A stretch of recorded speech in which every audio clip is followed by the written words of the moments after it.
unfound door, of a stone, a leaf, a door, and of all the forgotten faces.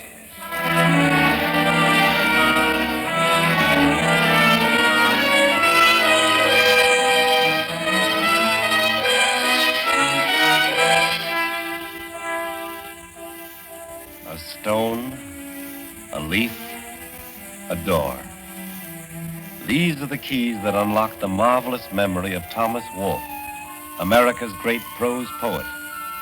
These are the magic words that carry us back into the lost country of his youth, back to Altamont, scene of Wolfe's novel, Look Homeward, Angel.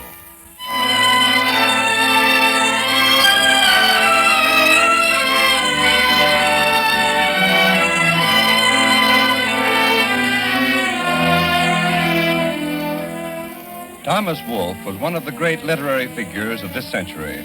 Physically big, vital as a personality, driven by a hunger to understand and experience life, he produced a number of monumental novels before he died, tragically, in the full flower of his talent at the age of 39.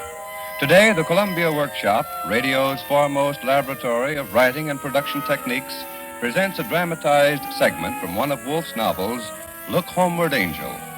This was adapted for radio by Elizabeth Lomax and is directed for the Workshop by Mark Slobe. The musical score is by Alexander Semler. Farewell to Altamont from Look Homeward, Angel by Thomas Wolfe.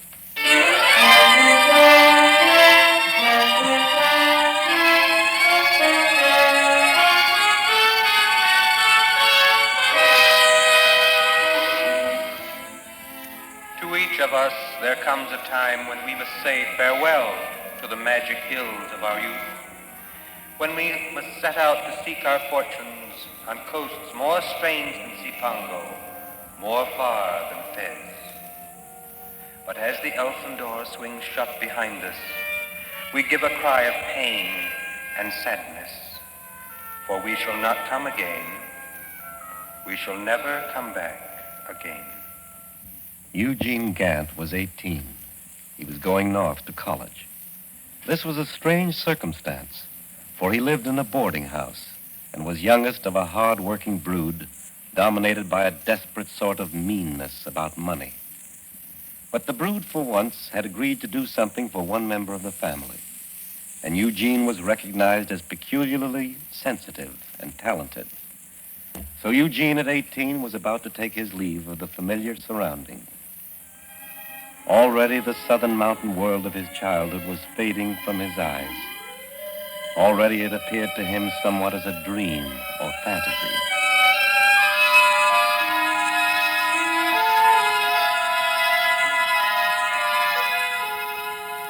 The square of Altamont lay under blazing moonlight. Eugene stood on the corner by his father's shop and read the letters on the faded brick. William Oliver Gant, stonecutter. On the porch of the shop, the angels held their marble posture, frozen in the moonlight. And leaning against the iron railing, a man stood smoking. Is anyone there? I say, is anyone there? Your face is pointed and yellow like gold ivory. And you have that same way of smoking. And when you jerked your head towards that angel just now, I thought, who are you? Listen to this, would you? Ben? Is it you, Ben? Yes. Who did you think it was, you little idiot? I wasn't sure. I couldn't see your face. I thought that you were dead, Ben. Ah, listen to this, won't you? No. No, I'm not dead. Ben, are you a ghost? No, I'm not a ghost. I hope this doesn't mean, then, that I'm crazy. Why not? Of course you're crazy. Ben, I'm imagining all this. How should I know? I mean, is this the town square of Altamont? Is that the drugstore, the courthouse, the jewelers? Is this Papa's shop? Is it you, my brother Ben, I'm talking to? Has all this ever happened? All what ever happened? All our life here in Altamont. Our house on Woodson Street. Papa's big roaring fires, his rampages, his trying to carve an angel. Our life here, Ben. Our family all gathered round the kitchen table, eating Mama's huge meals. Daisy, Steve, Helen, Luke, and your twin, Grover, who died of typhoid in St. Louis. I was just a baby then, but I remember him. I always thought of him as your angel, Ben. Am I right? How should I know? And you, Ben. You were always my friend. Remember how you cuffed me, Ben, and told me to go out and get a haircut? And the next minute you give me $1 bill or something. You were the only one who ever gave a darn about me. Forget it. The nicest thing you ever gave me was that bicycle. You bought it with the money you earned on your paper route. Then you got me a route, too. And we used to walk out under the stars and stop in the Greasy Spoon for coffee and donuts. Forget it, I said. Everything else that happened to us, Ben. Mama buying Dixieland and taking in boarders, and me going off to the State University. You mean all that was just a dream of some kind? I tell you, I don't know. And Laura James, Ben. I couldn't have dreamed her up. Are you still thinking about her, you little idiot? She still keeps coming back, Ben. Just like she was that summer at Dixieland, when we started to sit on the porch at night and talk. She was slim and clean, and she had yellow hair plaited around her head and green eyes. I thought she was plain and dull, but I began to sit with her at night.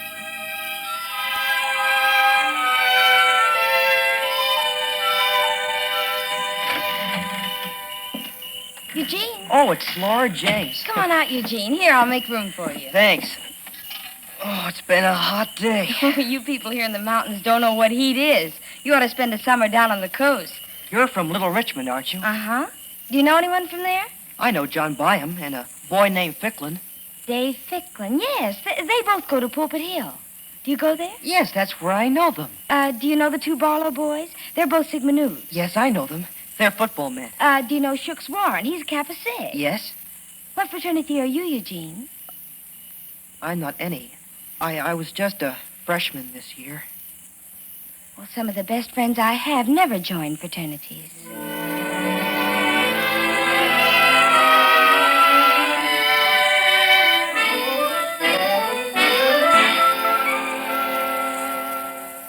Well, my brother's growing up. You seem to have acquired a girl all of a sudden. Who? What are you talking about, Helen? You know who I mean. Laura James. Oh, she's not my girl. She wouldn't look at me. I'd like to know why not. Oh, I don't know, Helen.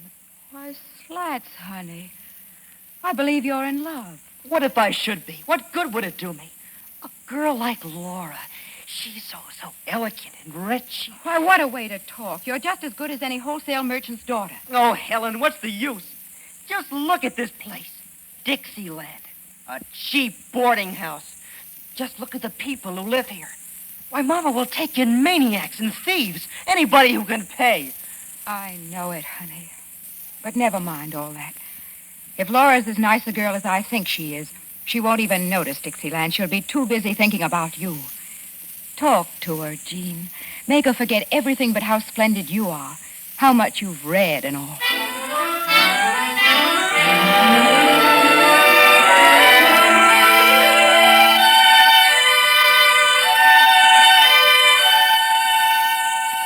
That's why I say, Laura, that Aristophanes is a great fabulist.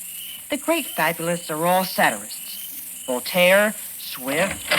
Eugene, are you out here? Yes, Mama. What's the matter? Who's with you, boy? Just Laura, Mama. Oh, son, you'll have to do something. Janadu just called up. Your papa's on the rampage again. He's been drinking. Mama, for goodness He's sake. coming this way, child. There's no telling what he'll do. He'll drive my boarders away. He'll ruin us. Oh, go and try to stop him. Head him off. Take him back to his own house. All right, Mama. Wait, Eugene, I'll go with you. You stay where you are. Eugene, I want so much to help you. No, Laura. I'll handle this. But wait for me. I'll come back as soon as I can.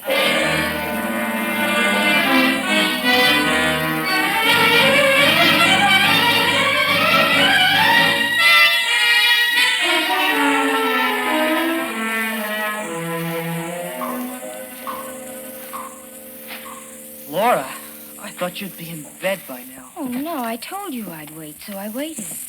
How's your father? He's all right now. I got him to bed finally. Helen is with him. Eugene, your hand's wet. It's bleeding. It's nothing. Poor hand. Laura, I'm sorry. What are you sorry for? What is there to be sorry for? Oh, Eugene, don't cry. My dear, let me kiss you. My dear Laura. My sweet, beautiful Laura. My lovely Laura. I love you.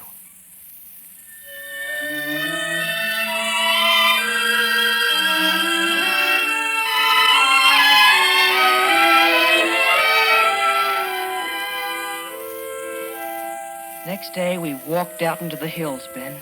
We lay on our backs in a field of daisies, watching the clouds sail by in the sky and listening to the brook. The town was far away, over the hill. We were in another world, Laura and I. Jean. Laura, darling Laura, you are beautiful. Oh, I'm really not, you know. You are, you are. You're beautiful like a thing that flies, like a moth or a bird. I can't catch you. You're like spring and... Jean, what are we going to do? What are we going to do? What is it? What's the matter, dear? Eugene, my dear, you're only a child. I'm a grown woman. I'm 16. You're only 21. That's only 5 years difference. That's nothing. Oh, you don't know what you're saying. It's all the difference in the world. When I'm 20, you'll be 25. When I'm 26, you'll be 31. When I'm 48, you'll be 53. What's that? Nothing. Everything, everything. At my age, dear, most girls are thinking of getting married. What if I had begun to think of it, too? Married? So that's it. You're going to get married, huh? You have fellows, have you? You go out with them, do you? You've known it all the time, and you've tried to fool me. No, my dear, I haven't said so. But there's nothing unusual about getting married. Most people do. Oh, my dear, don't look like that. Nothing has happened. Nothing. Laura, my dear, my sweet, don't leave me alone. I've always been alone. Eugene, listen to me. You'll forget this ever happened. You'll forget me. You'll forget. I'll never forget. I won't live long enough. And I'll never love anyone else. I'll never leave you. I'll wait for you forever. Oh, my child, my child.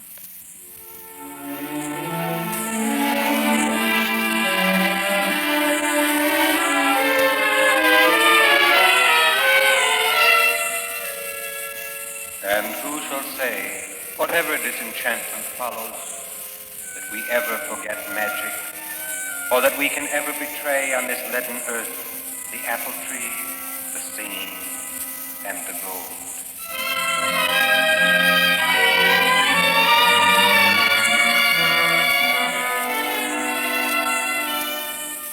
We believed it, Ben. We believed all we said. Then, Laura went home to Little Richmond for the holiday. I guess I never showed you the letter she wrote me, Ben. It came about 3 days after she'd gone, and the words seemed to leap up off the page like her own voice. Jean, my Jean, Richard came yesterday. He is 25, has a job in Norfolk. We're going off quietly tomorrow and get married. My dear, I couldn't tell you. I tried to, but I couldn't. I didn't want to lie. Everything else was true. I meant all I said. If you hadn't been so young. But what's the use of saying it? Try to forgive me. But please don't forget me. Goodbye, and God bless you.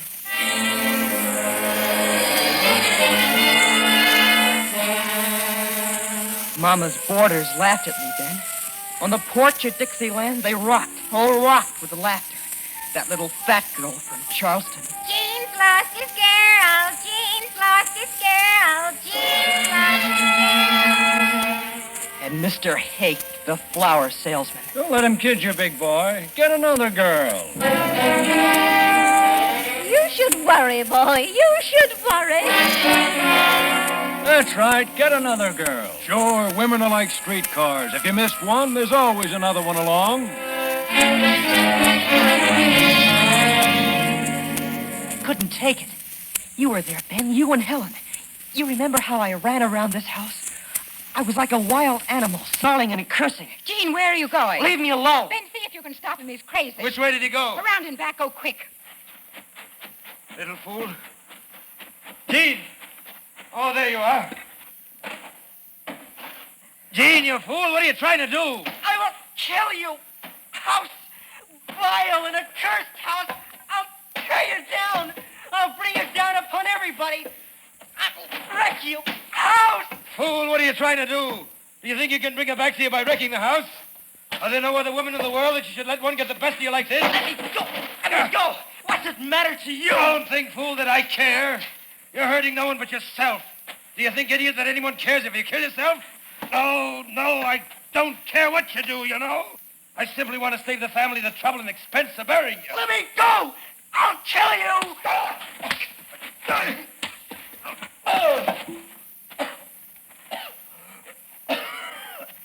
Did I hurt you, Ben? Don't be a fool. Of course not. Ben, you're hurt. You're sick, Ben. Listen to this, won't you?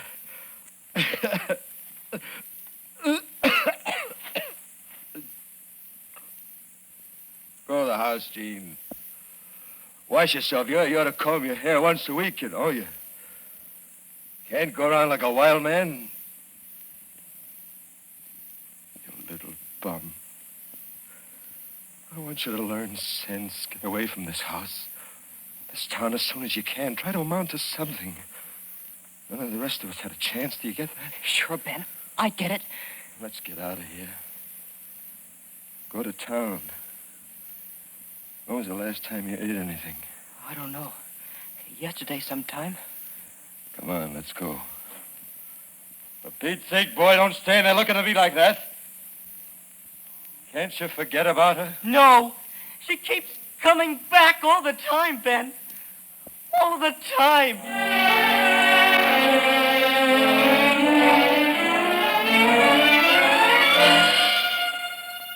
Come up into the hills, O my young love. Return. Where is the day that melted into one rich noise? Where is the music of your flesh, the rhyme of your teeth, the dainty languor of your arms, your slender fingers to be bitten like an apple? Oh, my young love, return not into life, but into magic, where we have never died, into the enchanted wood where we still lie strewn upon the grass. Come up into the hills, oh, my young love. Return, return, return.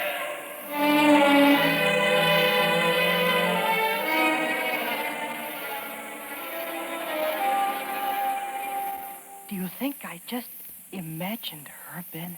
How should I know? What I mean is, if we're really here on the square of Altamont, standing here in Papa's shop, what was that? Did you see that, Ben? Did I see what? That angel there, one of Papa's angels. It lifted its arm. Well, it has a right to, hasn't it? Yes, only I've always heard.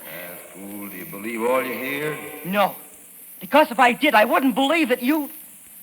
That I what? You are dead, Ben. You must be dead. I saw you die. I tell you, I saw you die. Don't you remember? The front room upstairs at Dixieland. The room that the dentist's wife has now. Don't you remember, Ben? Mama and Papa sent me a telegram at the university. Come at once. Ben has pneumonia. When I got to Dixieland, they were all in the parlor. Mama, Papa, Helen, Luke. It was 3 a.m. Gene, my son, my baby. Mama. Hello, Slats. How are you, honey? Oh, hello, Helen. Look at him, Luke. He's grown 4 inches since he went away. Well, Jean, cheer up. Don't look so blue. How is he? While there's life, there's hope. He's not gone yet. How did it happen? It's this cursed cold barn. If that boy dies, it's because he couldn't keep warm in this cold house. Luke, you oughtn't to talk that way, son. Ben caught the flu from one of Daisy's children. I couldn't keep him in bed. He moped around here a week. And finally I said to Mr. Gant, Mr. Gant, I believe I'll call the doctor. That's what should have been done in the first place. Never mind. Why bring that up now? Get on with it. Well, to make a long story short, Ben's been desperately ill all week with pneumonia. What's the matter with you, Papa? To think that this must come upon me, old and sick as I am. What have I done that God should punish You me? shut up, shut your mouth this minute. I don't want to hear any more from you. I've given my life to you. Everything's been done for you. And you'll be here when we're all gone. You're not the one who's sick. Children, we must try to love one another in this hour. Besides, Jean, I'm not so sure Ben's as bad off as he looks. Mama, in pity's name, how can you bear to talk like that? Are you never going to wake up?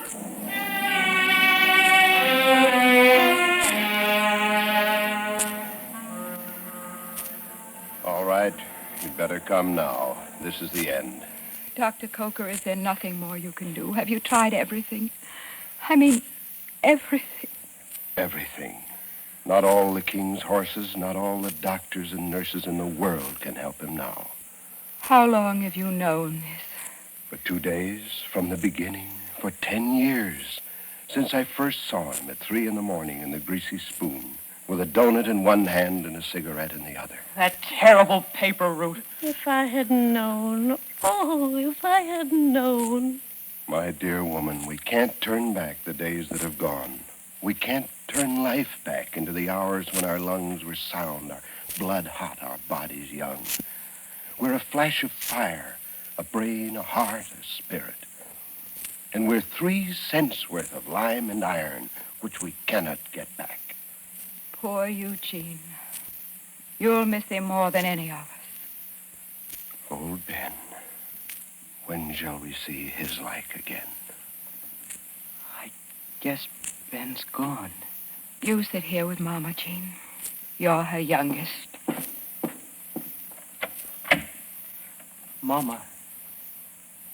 Mama, answer me. Mama, he wasn't afraid to die. I saw it in his eyes. He looked at us just like he always did. He wasn't afraid. Oh, God, whoever you are, be good to Ben tonight. Show him the way, whoever you are. Be good to Ben tonight. Show him the way.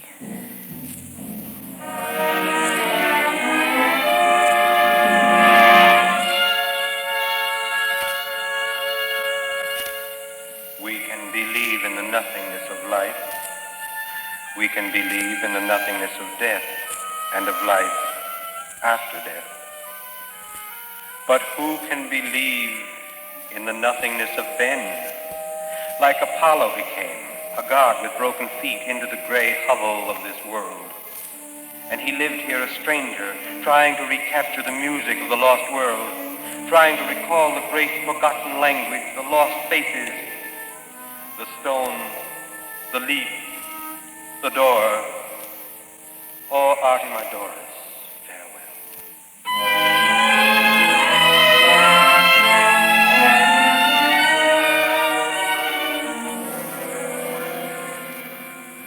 I tell you, you are dead, Ben. I saw you die. Fool, I'm not dead. Is this the square then, Ben? Is it you I'm talking to? Is this moonlight in the square? How should I know? When are you leaving Altamont, Jean? Tomorrow. When are you coming back? What? At the end of the school year, I think. No, you're not. What do you mean, Ben? You're not coming back, Jean. Do you know that? Yes. I guess I know it. That's why I came here to Papa's shop, to tell his angels goodbye. Why do you want to leave, Jean? I want to find something, I guess, Ben. Fool, what do you want to find? Myself, and an end to hunger, and the happy land. For I believe in harbors at the end. Oh, Ben, brother and ghost and stranger, you who could never speak, give me an answer now. Will I find it? There is no happy land. There is no end to hunger. And a stone, a leaf, a door. Ben, will I find it in strange lands? I cannot speak of voyages I never got away. Your flesh is dead and buried in these hills, Ben. My unimprisoned soul haunts through the million streets of life, living in spectral nightmare of hunger and desire. Where, Ben? Where is the world? Nowhere. You are the world. Ben? Do you see it? Yes. The angels are moving. They're beginning to dance. Ben, look! Papa's marble cherubim. It's flying round and round. Ben, look at them. Look at them. Whatever they have a right to, haven't they? Not here in Altamont. It's not right. Ghost! Ghost! Fool, I tell you I'm not a ghost. Then what are you? Listen to this, won't you? Where are you going? Ben, you're fading away. Come back. Ben, my brother, my child, don't leave me. Don't leave me. Listen to this, won't you? Listen to this.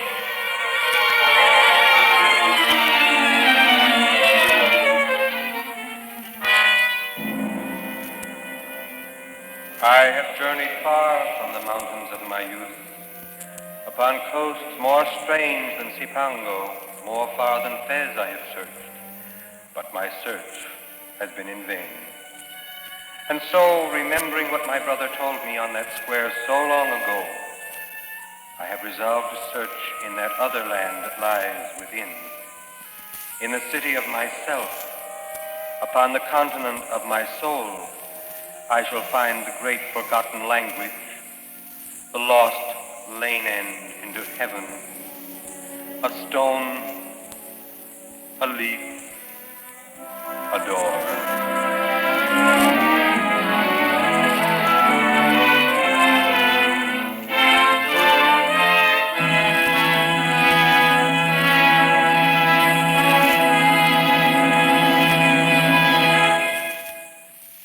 This has been a feature production of the Columbia Workshop, radio's foremost laboratory of writing and production techniques.